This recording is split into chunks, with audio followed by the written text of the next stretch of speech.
दोस्तों, एक ऐसी दुनिया है जहाँ लोग पानी की बूंद बूंद को तरस रहे हैं। डेली का काम बिना पानी के करने पर मजबूर है। कैसे करेंगे, क्योंकि उन्हें पीने तक का भरपूर पानी नहीं मिल रहा। लेकिन जैसा हमेशा होता है ना, अमीरों के पास चाहे दुनिया में कैसी भी मुसीबत क्यों ना आ जाए, उन्हें परेशानी नहीं होती। वैसा ही कुछ यहाँ पर भी है दोस्तों। बड़ी बड़ी प्राइवेट कंपनी ने जमीन के अंदर पानी निकालने के लिए मशीन लगा दी है, क्योंकि अभी भी कहीं कहीं ऐसी जगह है जहाँ जमीन के अंदर से पानी निकाला जा सकता है। और उन जमीनों से जितना भी पानी निकलता है उसे शहरों में सप्लाई कर दिया जाता है, जहाँ पर अमीर लोग रहते हैं। लेकिन गरीब लोग बेचारे गाँव में रहने पर मजबूर है। उन्हीं गरीब लोग में होम्स परिवार भी रहता है दोस्तों, जिसमें पिता अर्नेस्ट, माँ कैथरीन, बड़ी बेटी मैरी और छोटा बेटा जेरोम शामिल है।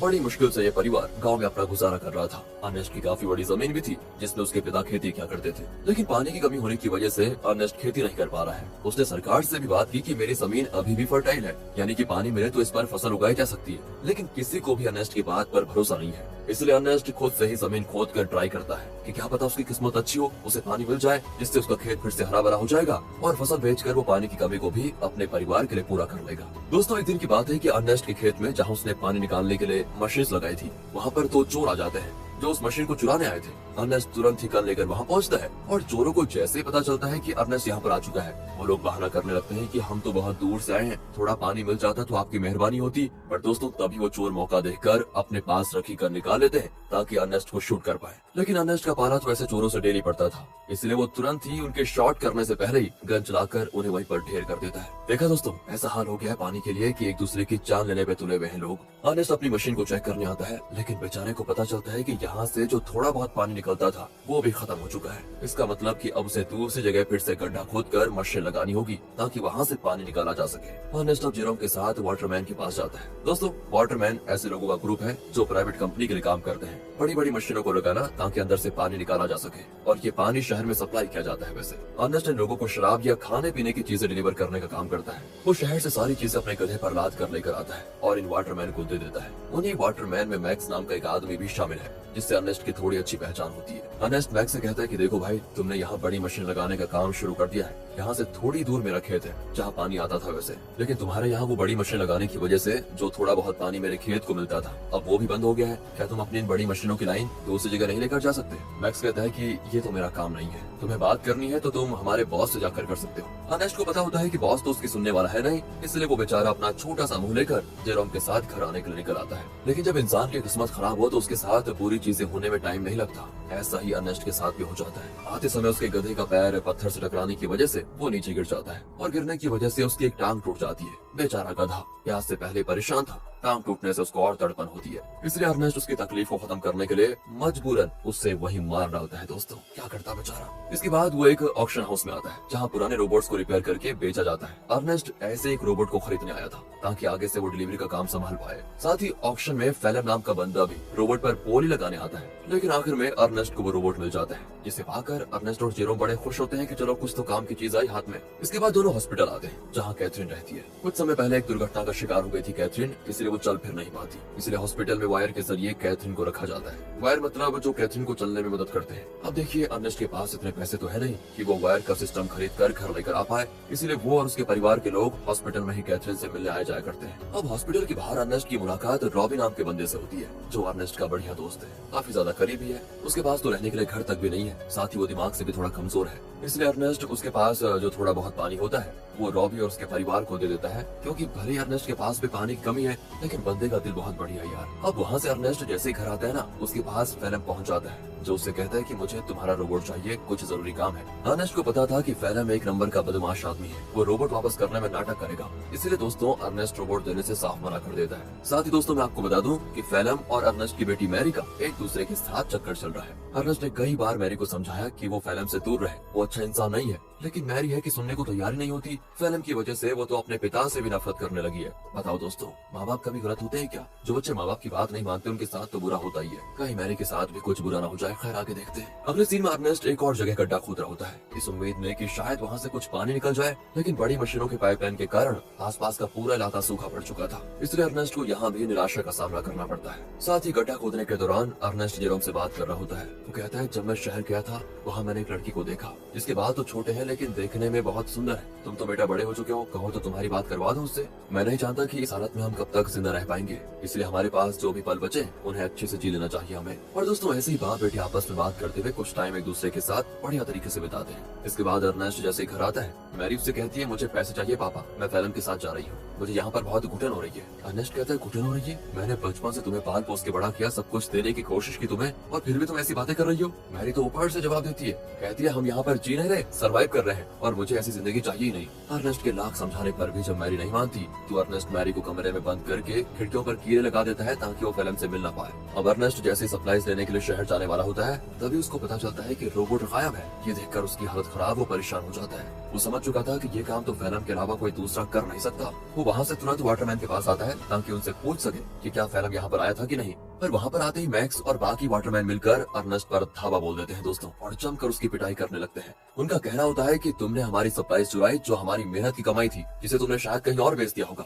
अर्नेस्ट कहते हैं अरे ये क्या कह रहे हो तुम, मैं खुद यहाँ तुमसे पूछने आया था कि क्या फैलम मेरा रोबोट लेकर यहाँ आया था या नहीं, लेकिन उल्टा तुम लोग मुझे ही मार रहे हो। दोस्तों अर्नेस्ट यहाँ पर समझ चुका था कि जरूर फैलम ने शहर से मेरे बदले सप्लाईज ले ली और उसे वाटरमैन को देने के बजाय चुरा कर कहीं और लेकर चला गया। इसलिए दोस्तों अर्नेस्ट जैसे तैसे वाटरमैन से पीछे छुड़ाकर फैलम को ढूंढने के लिए निकल जाता है, जो उसे मिल भी जाता है। साथ ही अर्नेस्ट का शक भी सही था, उसने ही सप्लाईज चुराई थी दोस्तों, जिससे वो बड़े आराम से खा पी रहा था। इसलिए अर्नेस्ट गन पॉइंट पर लेकर फैलम को डरा देता है और उसे वाटरमैन के पास ले जाने लगता है, ये बताने के लिए कि सप्लाईज मैंने नहीं फैलम ने चुराई थी। आगे बढ़ते हुए दोनों काफी ज्यादा थक चुके थे। अर्नेस्ट सबसे ज्यादा थक चुका था और साथ ही साथ उसका पानी भी खत्म हो चुका था। इसीलिए दोस्तों फैलम अर्नेस्ट को बहकाने की कोशिश करता है कि मैंने सप्लाईज की थोड़ी शराब पी ली थी और थोड़ी बची है, मेरी मानो तो बची हुई शराब हम दोनों आधा आधा बांट कर पी लेते हैं। ज्यादा से ज्यादा वाटरमैन क्या करेंगे, मुझे मारेंगे ही ना, लेकिन अगर हमने पिया नहीं तो हम प्यास से जरूर मर जाएंगे। इस पर अर्नेस्ट मान जाता है, लेकिन जैसे ही वो फैलम को रस्सियों से आजाद करता है, फैलम उस पर ही हमला कर देता है। बेचारा अर्नेस्ट पहले से थका हुआ था और मार खाने की वजह से उसका काफी ज्यादा खून बहने लगता है। इसके बाद तो फैलम जबरदस्ती बाकी सारी शराब अर्नेस्ट के मुंह में डाल देता है, ताकि जब वाटरमैन उसे देखे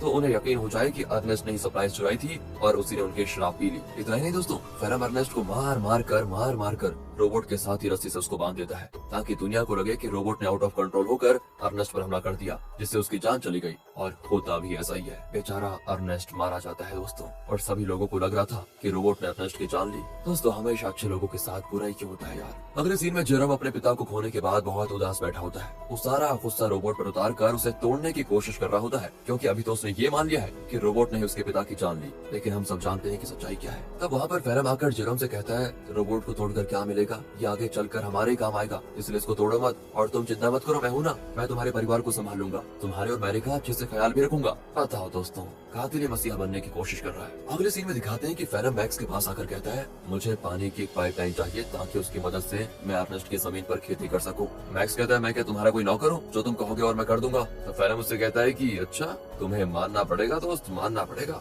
वो दोस्तों उसका चाकू दिखाते हुए कहता है ये चाकू तो याद है तुम्हें, उस दिन जब सप्लाईज लेकर तुम लोगों ने अर्नेस्ट पर हमला किया था, तब ये चाकू अर्नेस्ट ने तुमसे ले लिया था और मुझे ये चाकू उसकी बॉडी के पास मिला जिसमें तुम्हारा नाम लिखा हुआ है। सभी जानते हैं कि मरने से एक रात पहले सप्लाईज लेकर तुम्हारी और उसकी लड़ाई हुई थी। तो मैं क्या सोच रहा था कि मैं जाकर सभी को ये बात बता देता हूँ कि लड़ाई के दौरान तो मैक्स अर्नेस्ट को नहीं मार पाया, लेकिन अगले दिन जब उसे मौका मिला तो उसने अर्नेस्ट को मार दिया और आरोप डाल दिया रोबोट पर। यह सुनकर मैक्स घबरा जाता है और फैलम की बात मानते हुए कंपनी से छुपाकर एक सीक्रेट पाइपलाइन अर्नेस्ट के खेत में चालू करवा देता है, जिससे दोस्तों खेत को पानी मिलना शुरू हो जाता है। सभी बड़े खुश होते हैं कि यहाँ पर फिर से खेती हो सकेगी। फैलम दोस्तों डेली हल जोतता है ताकि फसल उगा पाए। देखते देखते उसकी मेहनत रंग ला जाती है और खेती में चारों तरफ फसल उगने लग जाती है, जिसे देखकर जेरोम और बाकी सभी बड़े खुश होते हैं। साथ ही फैलम और मैरी रिलेशनशिप में भी थे, जिस वजह से मैरी प्रेग्नेंट हो चुकी थी, इसलिए उन दोनों की शादी करवा दी जाती है। शादी से फैलम बड़ा खुश था, लेकिन अंदर ही अंदर उसे ये भी याद आ रहा था कि ये सब अर्नेस्ट का था जो उससे मैंने छीन लिया। आज वो जिंदा होता तो ना ही मैरी से उसकी शादी होती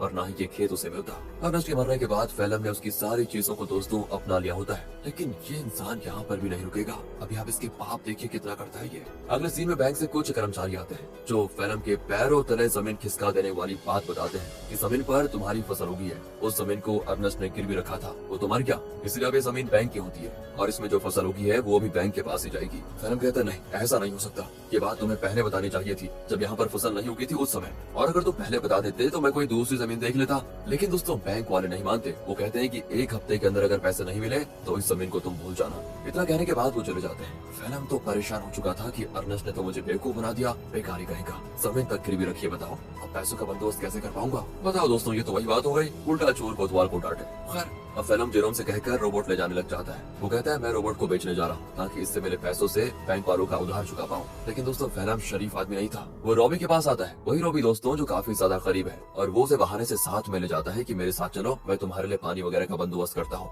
इसलिए बेचारा रॉबी अपने बच्चे को लिए फेलम के साथ चला जाता है। लेकिन मैंने कहा था ना दोस्तों, फेलम के पापों का घड़ा भरा नहीं है। वो धोखे से बेचारे रॉबी के बच्चे को बेच देता है, जिनसे मेरे पैसों को वो बैंक वालों को दे देगा। अब इसकी खबर जैसे रॉबी को लगती है, वो फेलम से झगड़ा करने की कोशिश करता है। लेकिन जहाँ पर फेलम ने बच्चे को बेचा था, वहाँ झगड़ा वगैरह करने का रोल नहीं होता। बच्चा बिक गया तो डील कभी नहीं टूटेगी, इसलिए वो बदमाश लोग रॉबी को शूट करके मार देते हैं दोस्तों। साथ ही वो फेलम को भी शूट करने की कोशिश करते हैं, क्योंकि उन्हें तो लगा था कि फेलम रॉबी की परमिशन के साथ उसके बच्चे को बेच रहा है। इसलिए फेलम जैसे तैसे अपनी जान बचाकर दोस्तों वहाँ से भाग ही जाता है। साथ ही वो रोबोट को वहीं छोड़ देता है, क्योंकि उसे जेरोम को भी तो बताना है कि ये पैसे बच्चे को बेचकर नहीं बल्कि रोबोट को बेचकर आए हैं। क्या कहे दोस्तों, कितना बुरा आदमी है यार फेलम। तभी तो दोस्तों अर्नेस्ट अपनी बेटी मैरी को मना कर रहा था इसके साथ रहने के लिए। अगले सीन में बैंक को पैसा देने की वजह से जमीन फिर से फेलम की हो जाती है, तो वहीं रोबोट आगे बढ़ते हुए अपने ओरिजिनल ओनर के पास जाने के लिए निकल पड़ता है। क्योंकि जब वो बदमाश लोग फेलम और रॉबी को शूट कर रहे थे तो कुछ गोली रोबोट को भी लग गई थी, जिससे हुआ ये कि रोबोट की डिफॉल्ट सेटिंग ऑन हो गई और इसीलिए वो अपने ओरिजिनल ओनर के पास जा रहा है, जो कि शहर में रहता है और ओनर का नाम है कैल्विन। वो जैसे उस रोबोट को देखता है तो बिल्कुल हैरान हो जाता है कि ये किसका रोबोट घूमकर वापस मेरे पास आ गया।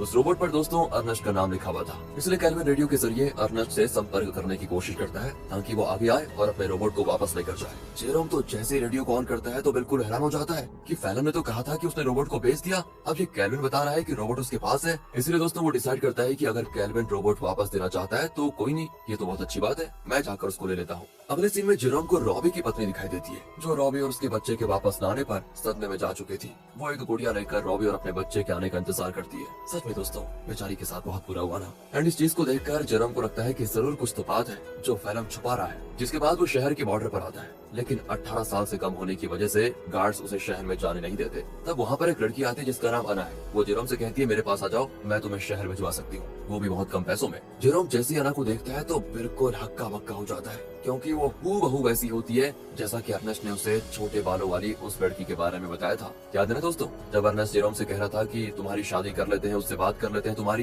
तो दोस्तों जेरोम उससे फिर अर्नेस्ट के बारे में पूछता है, लेकिन वो तो जानती नहीं अर्नेस्ट को। जेरोम भी आगे कुछ नहीं कहता और इसके बाद वो जेरोम को शहर तक जाने वाली सामान की गाड़ी में छुपा कर बिठा देती है और उसकी मदद से जेरोम शहर पहुंच जाता है। अब शहर आने के बाद जेरोम कैल्विन से मिलता है, जो उसे उसका रोबोट वापस कर देता है। रोबोट को जो गोलियां लगी थी कैल्विन ने उसे भी रिपेयर कर दिया था, साथ ही उसने रोबोट की सेटिंग भी सही कर दी थी। तब जेरोम जैसे ही रोबोट को ध्यान से देखता है तो पता चलता है कि इसमें तो कैमरा लगा हुआ है, जो कि लेजर बीम की मदद से वीडियो रिकॉर्ड करता है। वीडियो साफ रिकॉर्ड तो नहीं होता, लेकिन इतनी क्लियर जरूर होती है कि उसे देखा जा सके। और तब उन वीडियोस में जेरोम को उसके अर्नेस्ट के साथ बिताए वे पल दिखाई देते हैं, जिन्हें रोबोट ने रिकॉर्ड कर लिया था। उन्हीं वीडियो में दोस्तों वो वीडियो भी होती है जब फेलम अर्नेस्ट को मार रहा था और रस्सी से बांधकर उसे रोबोट के साथ जोड़ दिया था। इस चीज को देखकर जेरोम को एकदम से सदमा लगता है। उसे सच्चाई का पता चल चुका था कि उसके पिता का मरना कोई एक्सीडेंट नहीं था, बल्कि फेलम की सोची समझी साजिश थी। इसलिए वो रोबोट को लेकर वापस घर आ जाता है और आते ही फेलम को ये नहीं पता था कि उसको सब कुछ पता चल गया है, क्योंकि अगर मैरी को मालूम पड़ा कि ये सब फेलम ने किया तो वो तो सदमा बर्दाश्त नहीं कर पाएगी।